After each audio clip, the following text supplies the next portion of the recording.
Welcome all to our channel GTech Fluent. Our today's topic number 8 in ASP.NET Core video series is attribute routing. So in our previous two videos, we have discussed the routing and user endpoint routing in ASP.NET Core 3.1. So in this video, we'll discuss and understand the attribute routing with examples. So attribute routing supports from the MVC5, Web API 2 and above versions. As name consists, in this routing, attributes are used to define the routes. So attribute routing provide you a more control over the URIs by defining the route directly on action and the controllers. So let's see how to enable the attribute routing in ASP.NET Core. So in order to use the attribute routing in ASP.NET Core 3.1, we need to do two things in our startup.cs file. First, just like the convention-based routing, we need to include MVC controller and views in the service layer. Next, we need to call the new method called map controllers inside the use endpoint methods.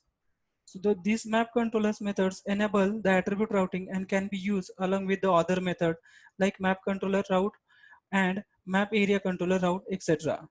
So let's see how to define the attribute routing.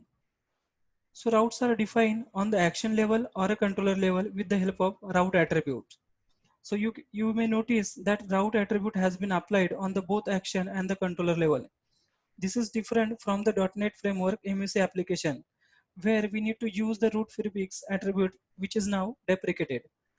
So let's switch to the Visual Studio and see the attribute routing with example. So we are in our project, which we are using for this video tutorial series. So we are in startup.cs file. So to enable the attribute routing, we need to configure first, add a controller with views, which is already added with our default template because we are using the convention based routing previously.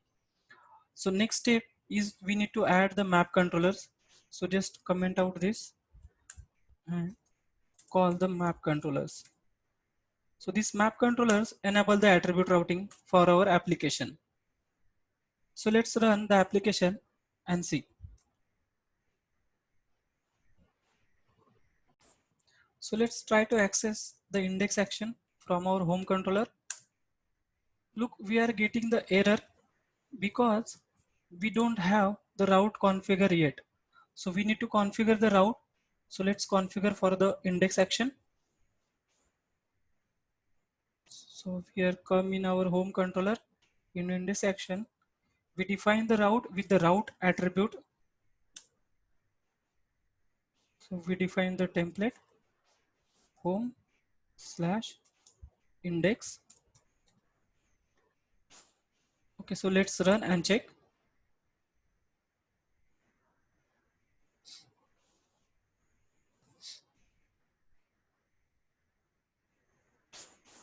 Let's check the action is working. Yes, now we are able to access the index action. So similarly, we'll apply for the about action. So we will able to access the about page as well.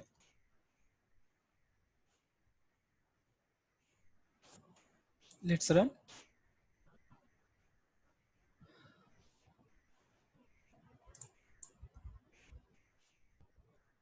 So let's access the about page. Yes, we are now able to access the about page as well.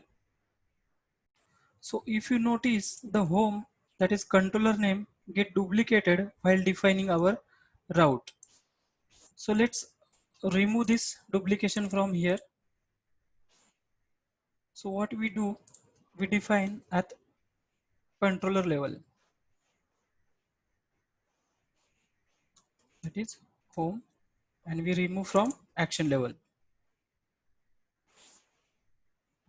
Let's see, and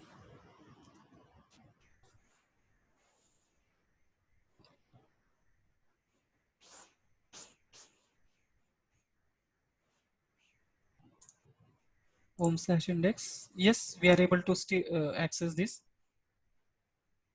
So if you notice, when our application started, we are getting the error page not found. This is because we don't have any default route configure in our application. So how to configure that? Let's check. The default route is configured by defining the slash. So I am making the home controller as a default controller for our application, and the index action as a default action for our application.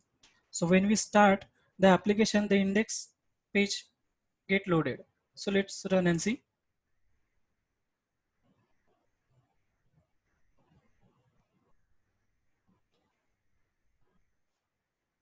Yes, now default page get loaded. So we are able to get the index page as a default page. So now suppose we got a requirement. So we need to access this with the different controller name. So we can configure or achieve with the multiple routes. So simply I will add another route which name is home slash index. It will get called.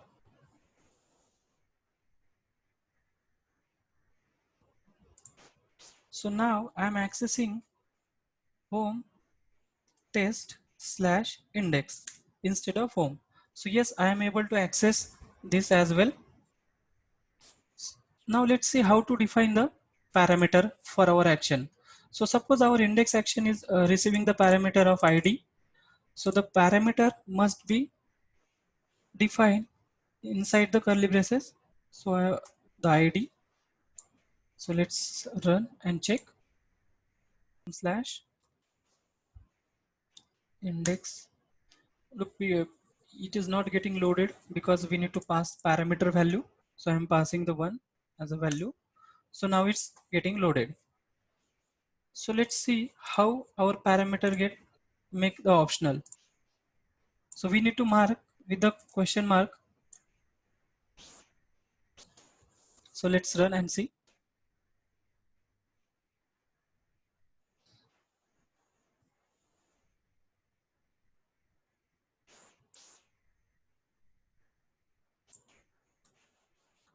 Home, just check the home slash index. Yes, now we are able to access with the home slash index because we have make our parameter as a optional. So another question is come to our mind, if we are defining the multiple routes, how it is executing. So the sequence of the execution, by default it is executed as per it define on the controller level or action level, but you can make the change or define your own sequence execution by applying the order attribute. So I am defining this must be executed first, order 1. So with the help of order parameter, you can pass the value and define your route sequence. So in this way, we'll define the attribute routing. So let us know if anyone has any question or doubt. We will meet in our next video. Thank you.